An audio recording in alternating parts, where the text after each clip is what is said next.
Why is it so difficult for us to forgive? We always preach this. We always say this. We are always reminded about this. To always forgive. Patawad tayo. Pero marami ang magsasalita at sasagot, it is easier said than done. Madaling sabihin, mahirap gawin. May dahilan bakit napakahirap magpatawad. And for me, there are two reasons why we are having a very difficult time to forgive. Bakit nahihirapan tayong magpatawad? Una, dahil naghihintay tayong humingi ng tawad yung taong nagkasala sa atin. We are waiting for them to ask to be forgiven. We want to hear them to apologize to us. And the second reason why it is very difficult to forgive, because when they are saying their apology to us, we are demanding to them the perfect apology. Minsan humihingi na ng tawad yung tao sa'yo, hindi pa sapat. Bakit? Gusto mo yung kanyang paghingi ng tawad ay ganap, kompleto. You want it to be the perfect apology. And what is the perfect apology? Ano yung pinakaganap at perpektong paghingi ng tawad? Meron tatlong sangkap. They want to hear them say they are sorry. We want to feel that they mean they are sorry. And we want to see that they are showing that they are sorry. Hindi lang yung sasabihin nila, patawad. Gusto mo, nararamdaman mo pa na talagang nalulungkot sila, na sinaktan ka nila. At hindi lang yon, gusto mo, makita mo na bumabawi sila. Meron silang ginagawa para mapakita na talagang totoo sila sa paghingi nila ng tawad. They are showing they are sorry to you. But the question is, when will these people say they are sorry to you? When will you hear them apologize to you? And when they ask for your forgiveness, will their apology be really perfect? Kung hihintayin mo yung tao na humingi ng tawad sa iyo, kailan kaya yun? Siguro makukuha nating pumuti ang ating buhok at baka tayo ay mamatay na bago sila humingi ng tawad sa atin. At meron bang tao na magagawa yung sangkap ng perpektong paghingi ng tawad? Kasi hindi tayo perpekto. Maaaring humingi ng tawad pero nararamdaman mo, hindi pa rin siya talaga nagsisisi. O kahit man nagsisisi siya, hindi pa rin niya maipakita ito, hindi pa rin siya makabawi sa iyo. So kung hihintayin mo na magsalita yung tao, kung hihintayin maging perpekto siya sa paghingi ng tawad, hindi ka talaga makakapagpatawad. You will never forgive. That is why it is very difficult to forgive. If you are demanding forgiveness, the perfect apology from others. This is the reason why the Lord said in the gospel, be merciful as the Father is merciful. What should be the reason of our forgiving? Saan mo huhugutin yung lakas para magpatawad sa iba? Sana magmula ito sa awa. Sana magmula ito sa habag. Without mercy, you can never forgive. Remember that. Father, maaawa ba ako sa kanya? Ganyan na nga yung ginagawa niya sa akin. Ganyan na nga yung ginawa niya sa akin. Ang sakit-sakit. Paano ko maaawa sa kanya? Dapat nga parusahan siya. Dapat nga magdusa siya.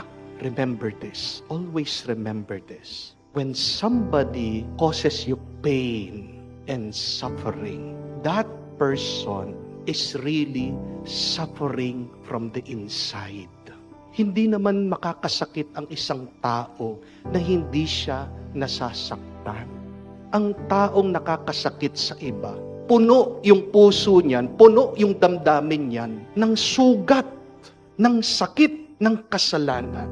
That person is overflowing with suffering at nadadamay ka dun sa kanyang sakit at pagdurusa. Kaya nga, instead of condemning that person and wanting God to punish him, we must pray for him or her. Pagdasal mo, dahil nahihirapan yan, dahil nagdudusa yan, nadadamay ka lang sa pagdurusa niya. Ano yung kasabihan? Hurt people, hurt people. Ang mga nasasaktan na tao, nakakasakit ng ibang tao.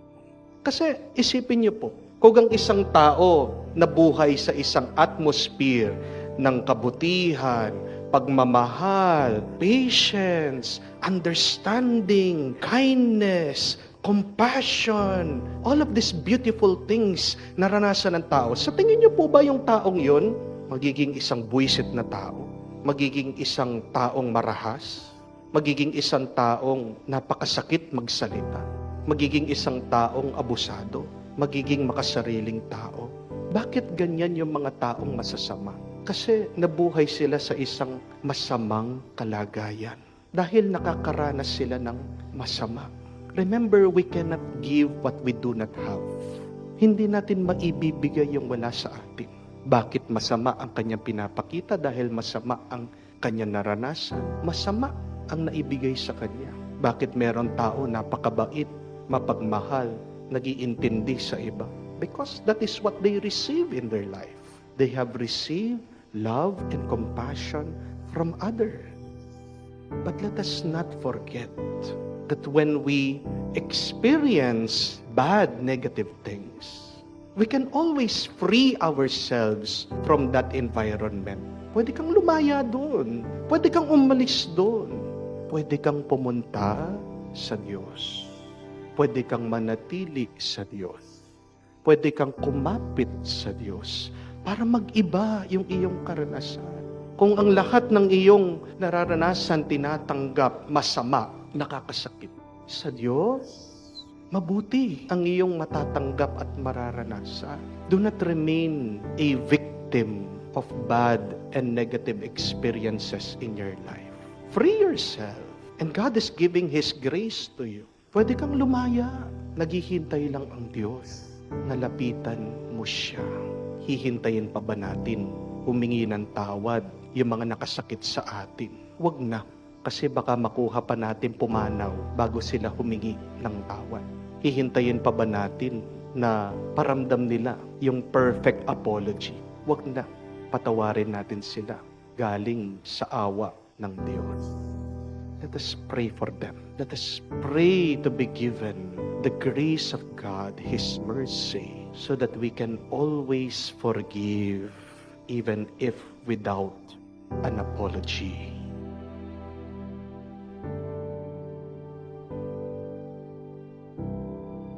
Kailangan ba tayong magpatawad?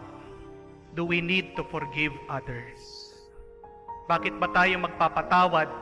Deserve ba ng iba na patawarin natin sila? Na ngayong alam natin, napakasakit ng ginawa nila.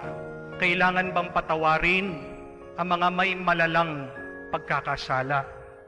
Mapapatawad ba natin ang isang asawa na binubugbog niya ang kanyang misis? Sinasampal, tinatadyakan, sinisigawan, minumura, pinapahiya sa mismong harap ng mga anak niya. Kailangan bang patawarin yon? Mapapatawad mo ba ang isang tiyuhin na nag-rape ng kanyang pamangkin? Hindi lang minsan, 2-3 beses, paulit-ulit, inaabuso, kahit bata pa lang. Kailangan bang patawarin yon? Mapapatawad ba natin yung mga scammer, yung mga manloloko ng mga tao, na niloko sila sa kanilang pinagpaguran, inubos, hindi na nakonsensya? Mapapatawad ba natin yun? Mapapatawad mo ba yung pinautang mo, pero hanggang ngayon wala man sa kanya, ayaw kanyang bayaran, at makikita mo, nagbabakasyon pa, parang wala mang sa kanya, hindi naaalala may utang siya sa iyo? Mapapatawad mo ba yung palaging naninira sa iyo, na wala ka namang ginagawang mali o masama, pero walang tigil yung pagchichismis sa iyo? Kailangan bang patawarin yung mga ganitong klaseng tao? Napakahirap, napakasakit. Iniisip lang natin yung kasalanan ginawa nila. Mas magandang sumpain na lang sila. Bakit kailangan pa silang patawarin?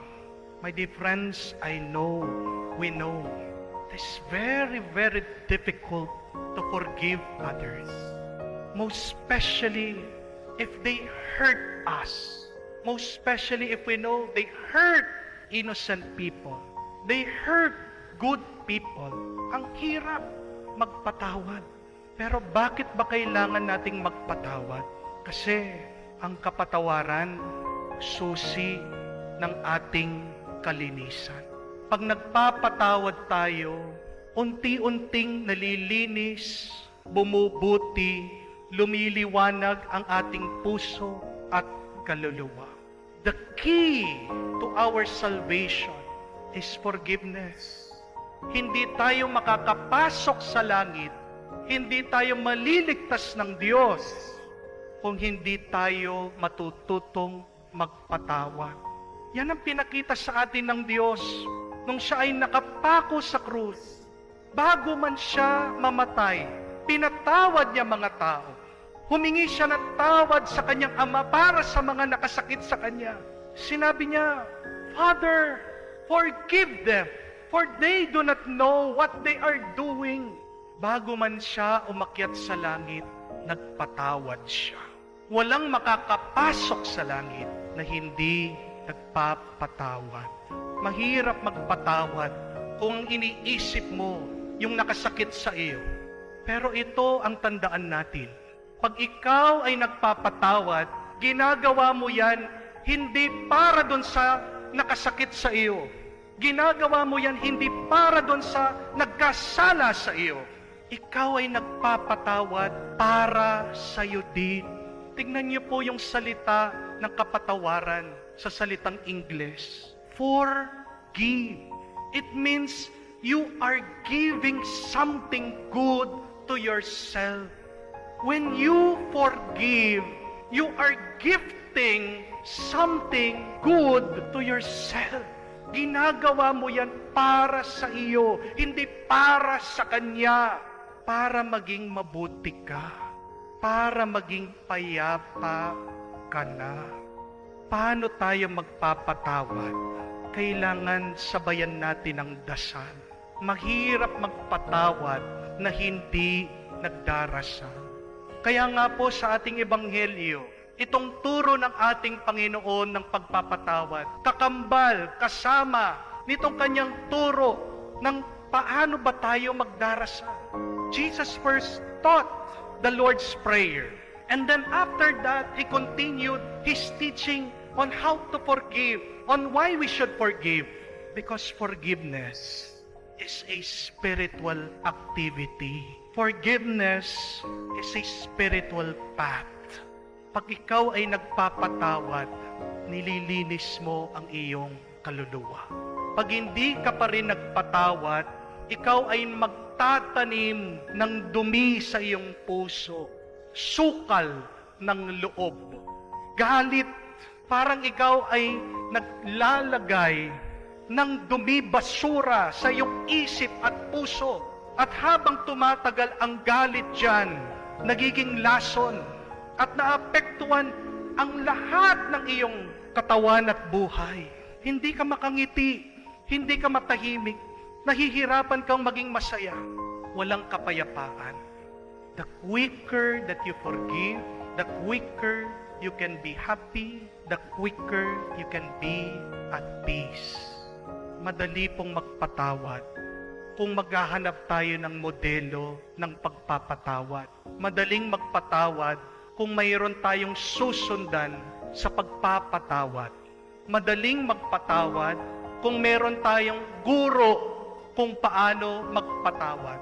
At naririto, maririnig natin sa ating dasal ng Ama namin na tayo ay nagpapatawad dahil nauunang magpatawad ang Diyos sa atin. There is no better example of forgiveness other than God, other than Jesus. Isipin niyo po, napakarami nating pagkakasala at traso sa Diyos. But time and time again, He forgives us. Minsan kahit na hindi tayo humingi ng tawad, pinapatawad tayo ng Diyos. Hindi ba awa yun? Hindi ba pagmamahal ng Diyos yun? Hindi mo ba nakikitang kabutihan ng Diyos? Para po sa akin, isa sa modelo ng pagpapatawad ay yung sikat na si Cherry Pie Picache. Kilala niyo po siya. Naalala niyo po kung ano yung nangyari kay Cherry Pie? Pinasukan po yung bahay nila. Merong magnanakaw. Ang dinatnan po yung nanay niya. Sa pagnanakaw sa Taranta, napatay nitong magnanakaw yung ina niya. Nahuli yung magnanakaw, kinulong. Alam niyo po yung ginawa ni Cherry Pie? Pinuntahan po niya, binisita po niya yung nakapatay sa kanyang ina. Nagkaharap sila. Ang sakit. Talagang umiiyak po siya.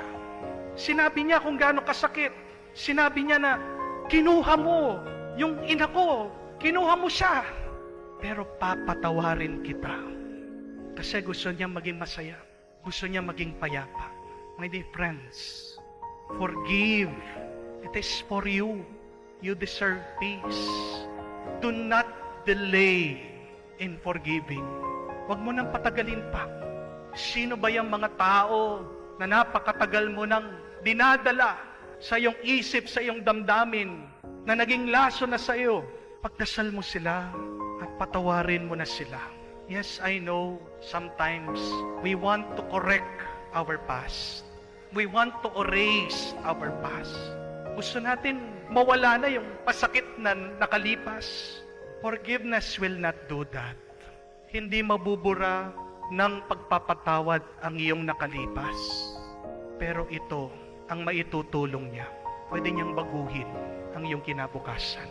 Forgiveness could not change and erase your painful past, but it can transform your future into something good, into something better, into something more peaceful that you deserve.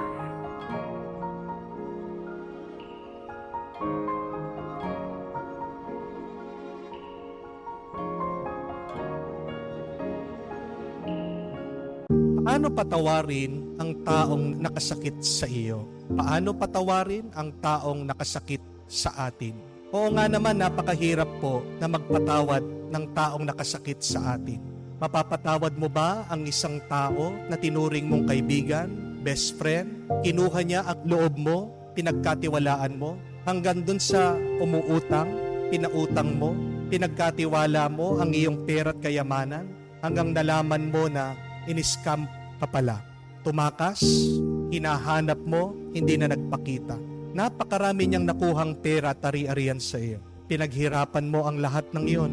Mapapatawad mo ba ang taong ganon? O nga naman, mapapatawad mo ba ang isang kapatid na kung saan alam na niya na naghihirap ka, nangangailangan ka ng pera, pero hindi ka pinautang, hindi ka pinahirap.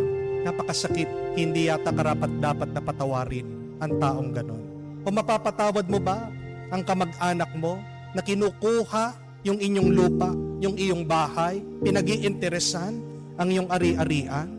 Napakahirap yatang patawarin ng taong ganoon. Mapapatawad mo ba ang magulang mo na nung bata ka, iniwan ka, hindi ka man kinumusta, at nung matanda na, doon bumabalik, humihingi ng tawad? Hindi yata karapat-dapat patawarin. O kaya naman, yung kapitbahay mo, kaaraw-araw, ikaw na lang ang pinag-uusapan, chinichismis, sinisiraan sa ibang tao. Kailangan bang patawarin ang mga taong mapanira na kung saan wala ka namang ginagawang masama? Papatawarin ba natin ang mga ganyan? Ang tanong, ano ba ang mas mahirap? Ang magpatawad o hindi magpatawad? Bakit ba kailangan magpatawad? Bakit ba kailangan makipagkasundo? Napakarami pong nagtatanong sa akin, Father, paano ba magpatawad? At ang sagot, kung ayaw mong magpatawad, huwag kang magpatawad. Amen? Ganun lang po kasimple. Walang pumipilit sa iyong magpatawad ka. Kung hindi ka pa handang magpatawad, edi huwag ka. Kapag handa ka na, magpatawad ka. Pero kung gusto mo hanggang ngayon, ikaw ay nasasaktan habang naaalala mo ang nakalipas, sige, magpatuloy ka. Don't forgive if you do not feel forgiving.